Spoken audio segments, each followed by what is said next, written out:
So far, when we've needed to access a database, we've done it using a web application called phpMyAdmin.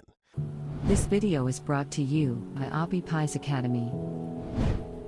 Now, of course, when you're writing an actual application that uses a database, you can't use phpMyAdmin. You have to access the database using program code. The right is a page called index.php that accesses the database you see here and displays the actual contents of the database. Let's add one more element to the database so you can see exactly what happens here. So we've got our two records. Let's go ahead and insert one more record. We're going to skip the run ID because that's a primary key that's auto-numbered. We'll enter the date, the distance. Let's make this a long run, 4.75, and a comment. Ran on the indoor track at the college. That's nice and generic. Okay, so now we'll go ahead and submit that piece of data to the database. So we'll click Go. And what happens in the background is the database runs this query: insert into the table runs, into the columns run ID, run date, run distance, and run column, the values null, the date we entered, the distance we entered, and the comment we entered. So that's now inside the runs table. And if you see, we've now got three records here, including record with the run ID 3, which is the last record we just entered. Now, the page you see on the right, the code is actually pulling from the database. We'll see how that works in a second, but let's go ahead and refresh. And in just a moment, you'll notice that now we've added that third run to the database. So this is actually pulling live from the database.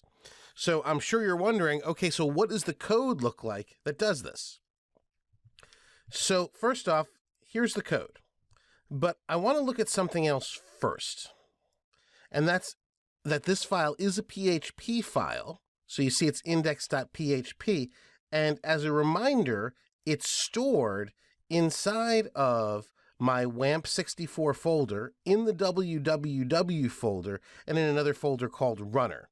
So when we access this file from the browser, we use localhost runner index.php.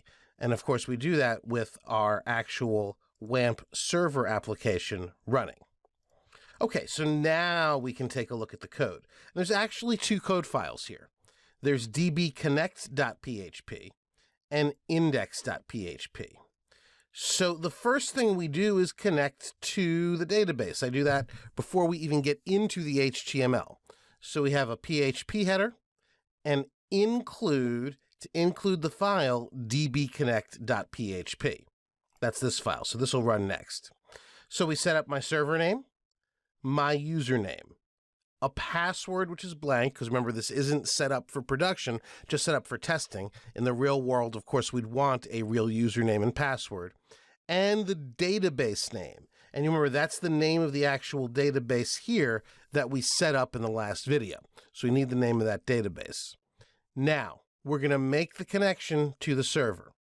So we're going to hold the connection in a variable called conn, C-O-N-N, and we're going to make the connection with the new MySQL improved, MySQL LI, the server name, which is localhost, the username, and password. So that returns the connection here to conn. Now we want to check, was there a connection error? If there was a connection error, we're going to die. We're going to kill the program. Violent imagery, I know. So we're going to just print out connection failed, and then we'll give the user some idea of what the error was. So whatever connection error is returned. Now here, initially to test, I had this echo out connected successfully. I've commented that out for now because I don't want the user to see that. That's just if I need to test, hey, are we connecting to the database? I can erase that comment as needed. But we'll leave it there. It does no harm. Now we have to connect to a specific database because there's more than one database available from this connection. So we're going to use MySQLi, MySQL improved, select database. That receives two arguments, the connection and the database name. So now we've connected to the database and we've selected the particular database we're going to use. So we're ready to start on the HTML portion of this. So we start with our doc type, and then of course we have our HTML tag, our head, and then we have a style sheet that's simply used to style the table. I go ahead and create a border around the table, table row, table header, and table data tags. Solid black 1 pixel. I use border collapse to collapse the actual table borders themselves into single lines. And then I have odd and even for the odd and even rows to set the background color to a gray and lighter gray. So that's what gives us that striped effect when you see the results. See, we have a darker gray, lighter gray. You, of course, can change this to anything that you want that's appealing to you. So now comes the actual meat of our program. We get into the body section, and I simply put out an H1 run history. Now, everything else that's output here is output as part of the PHP. So there's no more HTML. We're fully in PHP for the remainder of this program. And first, I'm going to set a variable called odd to false. That's going to keep track whether we're on an even or odd row. So then I have a query, select star from runs. Now, this is a SQL query that's designed to select everything, that's what the star means, from a table called runs. Matter of fact, we could take this very query. We could put it into our database tool, and just like that, go ahead and run the query, and we're going to get back all of our data, rows 0 through 2. So that's the query we're going to use here in our program. We want all the data back from the runs table. Now, we're going to get a result from running that query by running the query here. So we use the command connection to our query, and then we're going to give that the query string. So don't get confused. This query right here, that's the command. This is the string. I could have called it anything that's called query. So we're putting in here select star from runs. So that makes that query happen and puts the result here in result. So we're going to get 3 rows back that are sitting in result.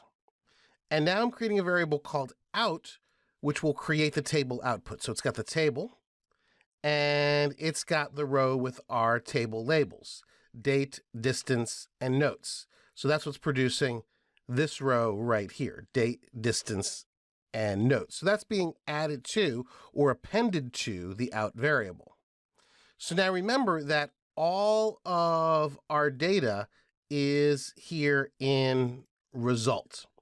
Now that result is an object. So what we're going to do is we're going to loop through that result 1 row at a time and fetch it as an associative array, which means it'll be easy to access the different elements of our data through the variable row. So first thing we'll do, if it's an odd row, we'll set the table row class to odd. Otherwise, if it's not an odd row, we'll set it to even. So that sets the class to give us either the dark gray stripe or the lighter gray stripe. Make it so you can see both of these at the same time will probably be easier. There we go. So that's happening right here.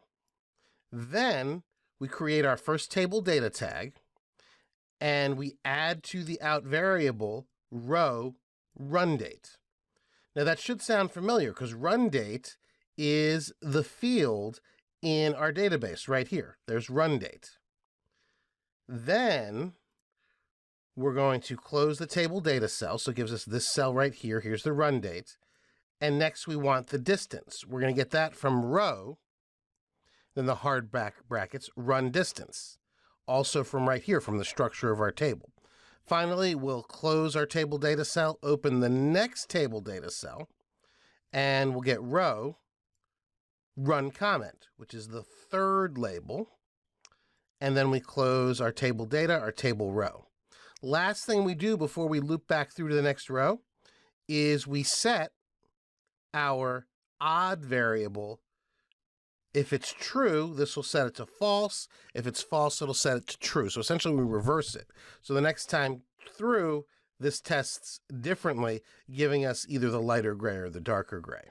Finally, we add, after we put in all the rows of the table data cells and the table rows, etc., we close the table and then we echo out the HTML. So if we were actually to view the page source here, we've actually constructed this HTML using data from our database and our content here in PHP. So pretty interesting. So fairly straightforward to get data from a database and display it within a page. Coming up, we're going to look closer at what we can do with the MySQL database and PHP as we build a complete